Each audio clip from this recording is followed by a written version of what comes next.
Alhamdulillah nahmaduhu wa nusalli wa nusallimu ala rasul karim wa ala alihi wa sahbihi ajma'in, amma ba'du. Jamaah syukur yang dimuliakan Allah, pagi ini kita akan membacakan hadis Fadilatul Quran atau bab keutamaan membaca Al-Quran.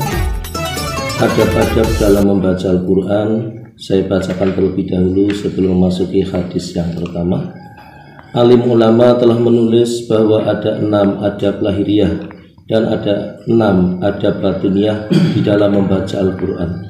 Adab lahiriah yang pertama, dengan penuh rasa hormat kita duduk menghadap kiblat dan memiliki wudhu. Yang kedua, tidak membacanya dengan terlalu cepat, tetapi dibaca dengan tajwid dan tartil. Yang ketiga, bertawajuh dalam membacanya sehingga sampai menangis. Yang keempat, memenuhi hak ayat-ayat azab dan rahmat sebagaimana telah diterangkan sebelumnya. Yang kelima, jika dikhawatirkan akan menimbulkan riya atau mengganggu orang lain, sebaiknya dibaca dengan suara perlahan. Kalau tidak, sebaiknya membaca dengan suara keras. Yang keenam, bacalah dengan suara yang merdu, karena banyak hadis yang menerangkan supaya kita membaca Al-Quran dengan suara yang merdu. Adapun adab batiniah ada 6. Yang pertama, hendaklah mengagungkan Al-Quran, karena Al-Quran adalah kalam yang paling tinggi. Yang kedua, hendaklah memasukkan keagungan Allah dan kebesarannya ke dalam hati. Yang ketiga, jauhkanlah perasaan bimbang dan ragu di hati kita. Yang keempat, bacalah dengan merenungkan makna dari setiap ayat dengan penuh kenikmatan. Yang kelima, hendaklah hati kita terkesan dengan ayat-ayat yang kita baca.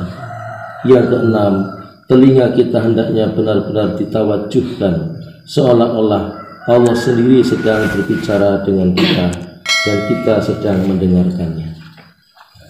Hadis yang pertama, A'udzubillahi minasyaitonirrajim. An Utsman radhiyallahu anhu qala qala Rasulullah sallallahu alaihi wasallam, khairukum man ta'allama al-Qur'ana wa 'allamahu. Rawahu Bukhari wa Abu Dawud wa Tirmidzi wa Nasa'i wa Ibnu Majah.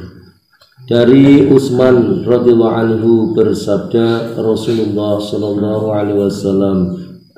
Dari Utsman radhiyallahu anhu berkata, bersabda Rasulullah sallallahu alaihi wasallam, sebaik-baik kamu adalah orang yang belajar Al-Quran dan mengajarkannya. Sebaik-baik kamu adalah orang yang belajar Al-Quran dan mengajarkannya. Hadis riwayat Bukhari, Abu Dawud, Tirmidzi, Nasa'i dan Ibnu Majah. Keterangan hadisnya sebagai berikut. Dalam sebagian besar kitab, hadis ini diriwayatkan dengan menggunakan huruf wa yang artinya dan, sebagaimana terjemahan di atas. Menurut terjemahan di atas, keutamaan tersebut diperuntukkan bagi orang yang mempelajari Al-Quran dan mengajarkannya kepada orang lain.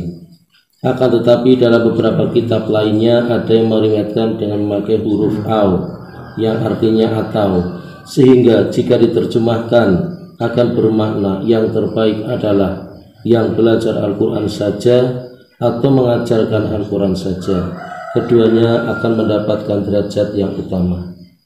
Al-Quran adalah pokok agama. Dengan menjaga dan menyebarkannya berarti menegakkan agama Allah. Dengan demikian, keutamaan mempelajari dan mengajarkannya sangat jelas.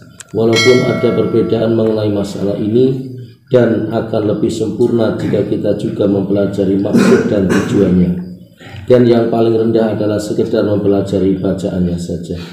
Rasulullah Shallallahu Alaihi Wasallam menguatkan hadis di atas dengan sebuah hadis yang diriwayatkan secara mursal dari Sa'ad bin Salim radhiyallahu anhu, bahwa barang siapa mempelajari Al-Quran tetapi dia menganggap bahwa orang yang diberi kelebihan ini lebih utama darinya, berarti ia telah menghina nikmat Allah yang telah diberikan kepadanya, yaitu taufik mempelajari Al-Quran. Dengan demikian jelaslah bahwa Al-Quran lebih tinggi dibandingkan dengan kalam-kalam lainnya, sebagaimana akan diterangkan dalam hadis-hadis selanjutnya. Sehingga kita meyakini bahwa membaca dan mengajarkannya itu lebih utama dari segala-galanya. Disebutkan dalam hadis lain oleh Musa al-Qori rahmatullah alaih bahwa barang siapa menghafal Al-Quran maka ia telah menyimpan ilmu kenabian dalam kepalanya. Sahal Katsari rahmatullahi berkata, tanda-tanda kecintaan Allah ialah ditanamkan rasa cinta terhadap Al-Quran dalam hati seseorang. Diterangkan dalam Syarah Ihya Ulumuddin bahwa di antara golongan orang yang memperoleh perlindungan arsy ilahi pada kiamat yang penuh dengan ketakutan adalah orang yang mengajarkan Al-Quran kepada anaknya, dan orang yang pelajari Al-Quran pada masa kecil lalu senantiasa menjaganya ketika usia tua. Demikianlah yang kita dengarkan. Semoga Allah memberikan kepahaman kepada kita maksud dari hadis yang kita dengarkan, dan kita dapat mengamalkan serta menyampaikan pentingnya hadis ini kepada saudara kita yang lain. Tutup bersama dengan doa kafaratul majlis. Subhanallah wa bihamdihi, subhanallah wa bihamdika, asyhadu an la ilaha illa anta, astaghfiruka wa atubu ilaik.